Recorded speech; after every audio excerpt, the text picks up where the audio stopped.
wise man speaks because he has something to say, but a fool speaks because he had to say something. Hindi में बोलूं मैं इसको, बुद्धिमान व्यक्ति बोलता है क्योंकि उसके पास बोलने के लिए कुछ है, लेकिन मूर्ख व्यक्ति बोलता है क्योंकि उसे कुछ कहना है, उसे कुछ कहना है, उसे तो बस कुछ कहना है। पब्लिक स्पीकिंग एक क्रिटिकल स्किल है। अगर पब्लिक स्पीकिंग आ गया तो आप इन्फ्लुएंस कर लोगे, और इन्फ्लुएंस कर लिया तो आप कुछ भी कर लोगे। पर 75% से ज्यादा लोगों को सांप के काटने का जितना डर होता है ना, उतना ही डर होता है उसको पब्लिक स्पीकिंग का, पब्लिक को हैंडल करने का। नमस्कार, मैं Vivek Bindra, founder and CEO बड़ा बिजनेस.com, पूरी फॉर्म में चल रहा हूं, वापस आ गया हूं। कैसे कॉन्फिडेंट पब्लिक स्पीकर मैं बना, आज पूरी जर्नी दूंगा आपको। मेरी जर्नी, ये क्रिटिकल ट्रेनिंग गाइडलाइन है, सारी बेस्ट प्रैक्टिसेस अपनी देने वाला हूं मैं आपको, ये फ्री में दे रहा हूं मैं आपको। 2 वीडियोस में दूंगा, पहला वीडियो और परसों दूसरा वीडियो में डाल रहा हूं। पेन पेपर ले लेना, क्योंकि ये अगर आपको कॉन्फिडेंस और पब्लिक स्पीकिंग आ गया, आप गेम चेंज कर लोगे। सारे एक्शन पॉइंट लिख लेना, शेयर करना इस वीडियो को, इसके लिए बहुत चार्ज किया जाता है। और ये मैं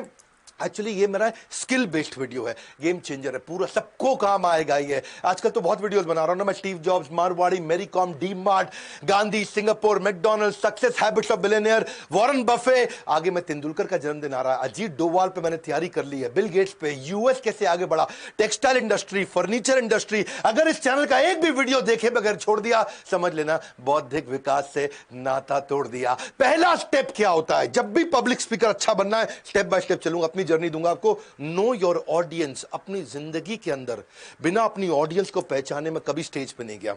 मैं कभी ऐसे अचानक स्टेज पे नहीं जाता।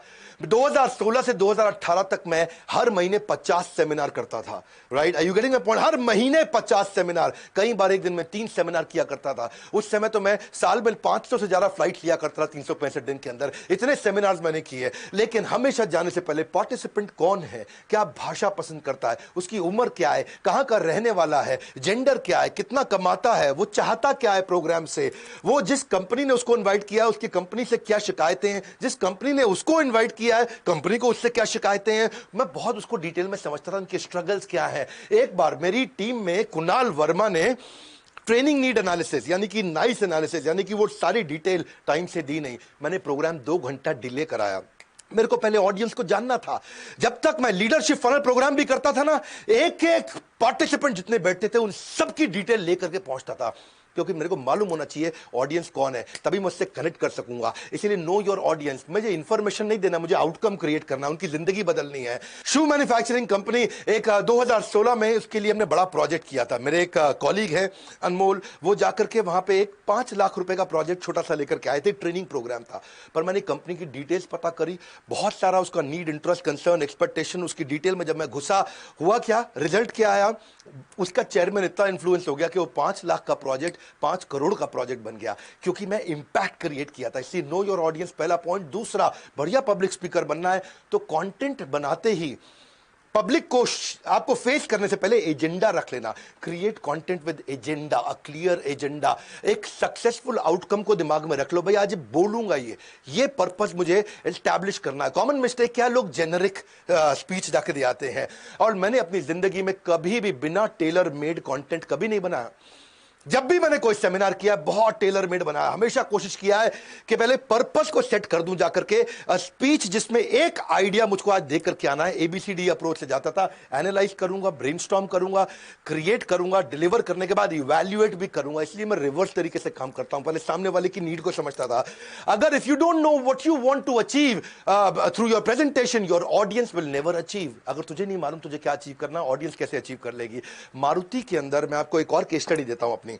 2012-13 में बहुत झगड़े हुए थे मैनेजमेंट में और वर्कर्स लेबर्स के अंदर, यूनियन में।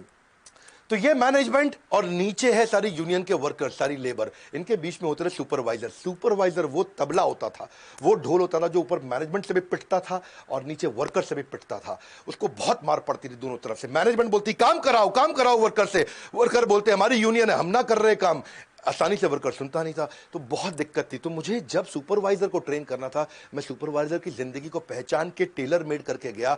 और आपको तो मालूम है, हर साल लगातार जितने दिन मैंने मारुति के साथ काम किया, उन्होंने मुझे बेस्ट ट्रेनर के अवार्ड दिए। 3 प्रकार की स्पीच होती है, याद रखना। एक जो आपने तैयार करी, एक जो आपने दी, और एक जो आप देना चाहते थे। दे आप वही पाओगे जिसके लिए आपने पूरी तैयारी करी। बड़ा अमेजिंग सीक्वेंस दूंगा आपको। ये जो पहला वीडियो दे रहा हूं, इसमें दे रहा हूं तैयारी कैसे करते हैं, कैसे अच्छा पब्लिक स्पीकर बनते हैं अगले वीडियो में दूंगा, स्टेज पे आप करने के हवाले हो, बड़ा अच्छा सीक्वेंस है। तो तीसरा स्टेप, पीपीटी कैसे बनाओगे, प्रेजेंटेशन कैसे बनाओगे, उसमें स्ट्रक्चर और सीक्वेंस दे दो। अगर तेरे पास स्ट्रक्चर सीक्वेंस नहीं है, बात बनेगी नहीं। कैसे बनाते हैं, सिंपल है, 5x5 रूल। 5x5 ये सब पेड कंटेंट होता है भैया, मैं आपको फ्री में दे रहा हूं, सिर्फ पूरा देखिएगा, शेयर करिएगा। 5x5 रूल का मतलब है एक स्लाइड में 5 लाइन से ज्यादा नहीं होनी चाहिए और एक लाइन में 5 शब्द से ज्यादा नहीं होनी चाहिए। दो बातें समझ लो भैया।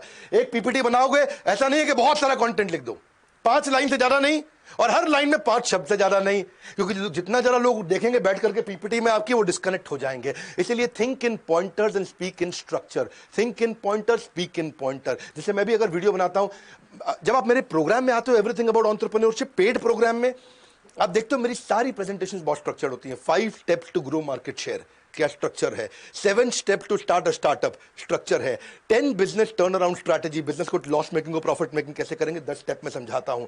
18 ways to create monopoly in business, बड़ा स्ट्रक्चर देता हूं मैं। No matter how important your speech is, it will never be effective if you don't have a clear structure. हमेशा स्ट्रक्चर क्लियर करो। चौथा पॉइंट, कोहेरेंट थीम होनी चाहिए भैया, यानी कि शुरू से आखिरी तक एक ही थीम रहे, मोटा मोटा वो थीम बिल्कुल क्लियर होनी चाहिए जब आप पब्लिक को फेस करने जा रहे हैं। जब आप ये भैया थीम सॉलिड अपने अंदर घुसा लोगे ना, अपने आप जान आ जाएगी, तो पावरफुल पब्लिक स्पीकर वैसे ही बन जाएगा। आपको पता है ना, लॉकडाउन के दौरान मैंने बहुत वेबिनार किए, फ्री वेबिनार किए थे। सेल्स का महाकुंभ, 100 सेल्स की स्ट्रैटेजी, बड़ा कोहेरेंट थीम था, शुरू से आखिरी तक केवल सेल्स की बात करी, एक ही थीम, एक ही सेंट्रल मैसेज, वर्ल्ड रिकॉर्ड बन गया। स्ट्रैटेजी का महाकुंभ किया था मैंने, 20 स्ट्रैटेजी बताई थी उसके अंदर, केवल स्ट्रैटेजी स्ट्रैटेजी स्ट्रैटेजी स्ट्रैटेजी, हर तरह की स्ट्रैटेजी दी थी। एक छोटे बिजनेसमैन को क्या चाहिए, वर्ल्ड रिकॉर्ड बन गया। रिटेल के महाकुंभ में 100 रिटेल की स्ट्रैटेजी दी थी। Solopreneur, how to start a startup में 20 स्ट्रैटेजी दी थी। बिजनेस शुरुआत में अप्रैल मई में जो मैंने इवेंट किया था, लॉकडाउन में पिछले साल कैसे आगे बढ़े, उसकी 21 स्ट्रैटेजी दी। तो ये सब क्या हुआ बाद में, खैर मैंने हमारे जो जिसने कोर्स खरीदा हुआ एवरीथिंग अबाउट एंटरप्रेन्योरशिप, उनके लिए वेबिनार आज भी फ्री में अवेलेबल है, वो आज सारे देख सकते हैं। हमने 5 वर्ल्ड रिकॉर्ड बनाए थे। If you can't communicate well, you are giving up your potential. बड़ा सिंपल है भैया, तू कम्युनिकेट कब करेगा, जब तेरे पास बड़ा अच्छा कोहेरेंट थीम और सेंट्रल मैसेज होगा। 5वां पॉइंट क्या है, अनयूजुअल यूजफुल इंफॉर्मेशन। एक होता है इमोशनल माइंड, एक होता है लॉजिकल माइंड, आपको दोनों बताने हैं, दोनों को सेटिस्फाई करना है। अनयूजुअल यूजफुल इंफॉर्मेशन, वो इंफॉर्मेशन, वो डेटा भी बताओ, उससे ट्रस्ट आता है। सामने वाले का जो लॉजिकल माइंड है वो भी कन्विंस हो जाता है। When you add facts and figures, it helps in convincing the logical side of the brain, customer का लॉजिकल ब्रेन। ऐसे ही इंक्लूड फैक्ट एंड फिगर्स, उससे क्या होगा, ट्रस्ट भी आता है, भाई बात सही बोल रहा है, इसके पास सारा डेटा, डेटा के साथ बात करता है भैया, ऐसे हवा हवाई बात नहीं करता है। लेकिन डेटा भी ऐसे शेयर करो जैसे कोई स्टोरी की तरह शेयर करो, है उससे स्टोरी याद रह जाती है। डेटा को बताने का भी तरीका ये नहीं नंबर बोलते जाओ, नंबर बोलते जाओ, स्टोरी की तरह बताओ। जैसे मुझे अगर आपको अपना बोर्ड लाइन नंबर बताना नहीं, इस पे फोन करके आप सारी जानकारी ले सकते हो हमारे बारे में। छठी स्ट्रैटेजी, कंटेंट ऐसा बनाओ जिसको लोग शेयर करना चाहें। आप ऐसा कंटेंट बनाओ जिसको शेयर करने में शेयर करने वाले की इज्जत बढ़ती हो। जब शेयर करने में शेयर करने वाले की इज्जत बढ़ेगी तो आपके बारे में शेयर करेगा, आपका रेफरेंस देगा। यानी कि उसका तरीका क्या है, जैसे अगर आप नरेंद्र मोदी को देखो, नरेंद्र मोदी कभी भी अपनी पिक्चर, अपनी फोटोग्राफ, अपनी लिमोजिन और जेड प्लस सिक्योरिटी के साथ सेल्फी लेते हुए नहीं डालते, क्योंकि वो शेयरेबल नहीं है। लेकिन वो कौन सी डालेंगे, समुद्र के किनारे प्लास्टिक बीनते हुए वो वीडियो उन्होंने डलवाया, कूड़ा उठाते हुए, दलितों के पांव धोते हुए, ये शेयरेबल कंटेंट है, इसको लोग शेयर करना चाहेंगे। उनकी लिमोजिन की पिक्चर, उनकी जेड प्लस सिक्योरिटी कोई शेयर नहीं करेगा। लेकिन आम आदमी अगर होगा तो वो कूड़ा उठाते हुए अपनी फोटो नहीं डालेगा, वो लिमोजिन की फोटो डालेगा, क्योंकि शेयर करने में उसकी इज्जत बढ़ती है। उसको लगता है मैं लिमोजिन की फोटो डालूंगा, 5 स्टार होटल में कॉफी पीने की फोटो डालूंगा। अंबानी ढाबे पे चाय पीते हुए फोटो डालेगा अपनी, लेकिन गरीब आदमी 5 स्टार होटल में फोटो डालेगा अपनी अगर कॉफी पी रहा हो, क्योंकि वो उसको लगता है ये शेयर करने से मेरी इज्जत बढ़ेगी। अंबानी को लगता है कि मैं ढाबे पे चाय पीते हुए दिखाऊंगा तो मेरी इज्जत बढ़ेगी। कंटेंट वो बनाओ जिसको शेयर करने से शेयर करने वाले की इज्जत बढ़ती हो। ये बड़ी डिटेल की चीजें, आराम से आपको समझाऊंगा, लेकिन आज ये दोनों वीडियो पूरे देखना। 7वां पॉइंट क्या है आपका, इंस्पिरेशनल इंफॉर्मेशन विदाउट रेपिटेशन। ये कमाल की बात है। आपने देखा मैं अपने कंटेंट में कोई गैस नहीं देता, cut cut cut cut cut cut cut cut cut cut चलता हूं। एडिटर लोग भी जो है ना, मेरे वीडियो एडिटर जो ये वीडियो को एडिट करके आपके पास देते हैं, वो भी मेरे से बहुत खुश रहते हैं। क्योंकि मेरे कंटेंट में कोई जर्क नहीं है, कोई गैस नहीं है। एक बार शुरू किया ठाक, एक बार खत्म किया, एकदम सॉलिड चलता हूं। क्यों? रेपिटेशन नहीं है। इंस्पिरेशनल इंफॉर्मेशन है, रेपिटेशन नहीं है, जर्क नहीं है। Repetition will kill your reputation. अगर बार बार बात रिपीट करेगा तेरा रेपुटेशन खत्म हो जाएगा। So content can not be repeated again and again, हमारे जैसे लोगों के लिए। अगर कोई गायक है, अगर आज सोनू निगम किशोर कुमार का गाना दोबारा गाएगा, लोग ताली बजाएंगे, है कि नहीं? अगर आज का कोई सिंगर हो, वो पुराने सिंगर 70s 80s से गाना गाएगा दोबारा से, लोग ताली बजाएंगे। लेकिन मैं अगर पुराने वीडियो को दोबारा डाल दूंगा, लोग कहेंगे यार इसके पास कंटेंट नहीं है। कपिल शर्मा, वो भी अगर पुराना चुटकुला दोबारा सुनाएगा, लोग उसको सुनेंगे नहीं। कंटेंट क्रिएटर्स के साथ ये दिक्कत आती है। अनइंपॉर्टेंट टॉपिक मतलब अनइंपॉर्टेंट है, उसको तो बिल्कुल छोड़ दो। क्योंकि जो आदमी के पास टाइम नहीं है इस समय, उसको फट फट फट जल्दी चाहिए। Talk less, facilitate more, main topic पे आ जाओ। Nobody complains about presentation if it is short. हाँ, अगर आपको लंबा करना है करो, अगर वैल्यूएबल है तो लोग रहेंगे आपके साथ। More content in less time with pacing and pausing. Pacing and pausing, अभी तक मैं कर रहा था पेसिंग, बहुत तेज चल रहा था, अब मैंने दे दिया पॉज। तो कब पॉज देना है, कब स्पीड बढ़ाना है, कब पॉज देना है, कब स्पीड बढ़ाना है, ये आना चाहिए। क्योंकि ज्यादातर स्पीकर क्या है, वो आराम से धीरे से बोलते, साथियों साथियों, वो टाइम वेस्ट कर देते हैं जी, बड़ा दिक्कत हो जाती है। प्रेशियस चीज के लिए भैया आपको आपके पॉजेज, आपके पिच, आपके वर्ड्स पर मिनट, आपकी फ्लुएंसी, आपके प्रोनाउंसिएशन, आपके इंपॉर्टेंट वर्ड पे आपने कितना समय दिया। कॉमन मिस्टेक यही करते हैं कि मोनोटोन चलते रहते हैं। मैं कभी धीरे भी जाता हूं, कभी तेज भी जाता हूं। धीरे, ये क्या मोनोटोन मतलब? मोनो मतलब सिंगल, एक ही टोन में चलते हैं। आप मेरे YouTube वेबिनार्स वीडियोस में जाइए, देखिए मेरे सेमिनार्स में जाइए, बस सिंपल, एक जर्क फ्री, एक साथ चलेगा, कोई बीच में कट नहीं आएगा, gas free, solid content. Content लंबा होने में दिक्कत नहीं, लेकिन रेलेवेंट होना चाहिए। मोटा मोटा मुद्दा, अगर आप अपनी बात को एक लाइन में नहीं कह सकते तो 1 घंटे में भी नहीं कह पाओगे। सही समय पर चुप रहना भी पब्लिक स्पीकर की एक बड़ी कला है। वो कैसे? Right timing, pacing and pausing. ये कैसे करता है? 8वां पॉइंट, ट्रेंडिंग कंटेंट का भी यूज करो। वायरल क्या चल रहा है आजकल? अमूल ने बहुत किया ना, बदतमीज दिल, उससे क्या कर दिया, बटरमीज दिल। गाना आया था ना, बदतमीज दिल, बदतमीज दिल, माने ना, उसको बटरमीज दिल कर दिया। बजरंगी भाईजान को बटरंगी भाईजान। मोदी जब यूएसए जा जाता था तो यू साफिर हूं यारो। सुंदर पिचाई सीईओ बना तो बोला सुंदर पियो चाय। सुंदर पिचाई को कर दिया सुंदर पियो चाय, सुंदर पिचाई पियो चाय, साथ में ब्रेड मक्खन भी खा लेना। पीके मूवी आई थी, कहता खा पी के जाना है जी, खा पी के क्या खाओगे? ब्रेड खाओगे अमूल के साथ मक्खन लगा के। क्या वायरल चल रहा है, उसको यूज करो। ये मेरी कार है, और ये हम है, और ये हमारी पौरी हो रही, ये हमारी कार है, और ये हमें, और ये हमारी पार्टी हो रही है। ये क्या था? इसके ऊपर सबने बहुत यूज किया। श्वेता का माइक ऑन रहेगा, श्वेता श्वेता तेरा माइक कौन है, श्वेता तेरा माइक। ये कैसे आप यूज करते हो उसको? डीमोनेटाइजेशन हुआ, उसको कैसे इस्तेमाल करोगे? कोरोना हुआ तो हमने कई वीडियोस बनाए, कोरोना के बाद बिजनेस कैसे उभरेंगे। बंगाल पे चुनाव चल रहा है तो हमने बंगाली कम्युनिटी पे एक सुपर हिट वीडियो दिया, लोगों ने बहुत प्यार दिया उस वीडियो में। 9वीं स्ट्रैटेजी, पहला क्या बताया इससे पीछे, भाई क्या चल रहा है उसका इस्तेमाल करो कंटेंट में, लोग कनेक्ट होते हैं। 9वीं, I hate extempore. I hate extempore. आप पूछ सकते हो डॉक्टर बिंद्रा आप जर्क फ्री कंटेंट देते कैसे हो, पूरा फ्लो में बोलते कैसे हो, इतना cut cut cut cut cut, इतना वर्ड्स पर मिनट, इतना कंट्रोल, इतना स्पीच पे कंट्रोल आता कैसे? प्रिपरेशन। अगर मेरी 30 मिनट की स्पीच है तो 90 मिनट की तैयारी। पहले 30 मिनट में कंफर्ट, दूसरे 30 मिनट में कॉन्फिडेंस, तीसरे 30 मिनट में परफेक्शन। ये रूल है 90 मिनट का। 30 मिनट की स्पीच, पहले 30 मिनट में एक तैयारी कंफर्ट हो गया, दूसरे 30 मिनट में एक तैयारी कॉन्फिडेंस आ गया, तीसरे 30 मिनट में एक तैयारी परफेक्शन आ गया। Only a prepared speaker deserves to be confident, और कोई नहीं भैया। परफेक्शन इज द की, इसलिए रिहर्सल बहुत जरूरी है। मेरे यूट्यूब वीडियोस भी प्रॉपर्ली प्रिपेयर्ड रहते हैं। याद रखना, यही कारण है कि एडिटर मेरे साथ बड़े खुश होते हैं, कहते हैं डॉक्टर बिंद्रा का वीडियो एक साथ आया, कुछ कटता नहीं। Best way to conquer the stage fear is to know what you are talking about. I hate extempore. मैं पहले पूरा कंटेंट में घुस जाता हूं। If you can't explain simply, you don't understand it well enough. आप सिंपली कभी बता भी नहीं पाओगे। बात सिंपल है। इफ यू देखो, अगर तुमने 8 शब्दों में अपनी पोजीशन नहीं समझा पाए तो आपके पास कोई पोजीशन एग्जिस्ट नहीं करती है। 10वां पॉइंट, कन्विक्शन इज कॉन्फिडेंस। आप जब कंटेंट में घुस जाते हो, इतना कन्विक्शन आ जाना चाहिए कि आपके दिल से निकले। मेरे पता दिल से नहीं निकलता है, मेरे 206 हड्डियों में से निकलता है। मेरी हर हड्डी से कंटेंट निकल रहा है। जब मैं बोल रहा हूं ना तो मेरी, अच्छा मैं बोल भी रहा था उस दिन, मैं भाग रहा था बहुत तेज, तो मेरे शरीर से पसीना नहीं निकल रहा था, कंटेंट निकल रहा है, क्योंकि कन्विक्शन आ जाता है। I do not speak if I can not praise about something. जब मैं उसकी तारीफ कर सकता हूं, पूरा अंदर से बोल सकता हूं। Knowing the subject matter and communicating well, ये 2 बातें भैया। बोलेगा बढ़िया कैसे, लेकिन पहले समझेगा बढ़िया कैसे। पब्लिक स्पीकिंग एक टैलेंट नहीं है, पब्लिक स्पीकिंग एक स्किल है। स्किल मतलब तू ले सकता है, टैलेंट मतलब तुझे बचपन में मिला था, तेरे जन्म में मिला था। स्किल मतलब तू एक्वायर कर सकता है। देखो जो जो म्यूजिशियन होते हैं ना, ऑर्डिनरी म्यूजिशियन को कोई नहीं सुनता, ऑर्डिनरी पेंटर की पेंटिंग कोई नहीं खरीदता, ऑर्डिनरी पब्लिक स्पीकर का वीडियो कोई नहीं देखता, मीडियोक्रिटी नहीं चलती है। आपको चाहिए क्या? Conviction, knowledge and conviction. Krishna भी बोलते हैं अज्ञ च श्रद्धानश्च संशय आत्मा विनश्यति। अज्ञ अश्रद्धा, जिसको अज्ञ मतलब ज्ञान नहीं है, अश्रद्धा मतलब कन्विक्शन नहीं है, नॉलेज कन्विक्शन नहीं है। अगर सामने वाले को जरूरत नहीं, उसको जल्दी नहीं, उसको इच्छा नहीं, उसको विश्वास नहीं, यानी कि no need, no urgency, no desire, no trust, उसके बावजूद वो तुझसे ले लेगा सामान। क्यों? क्योंकि कन्विक्शन है तेरे पास में। ये चारों चीजों को तू बदल सकता है।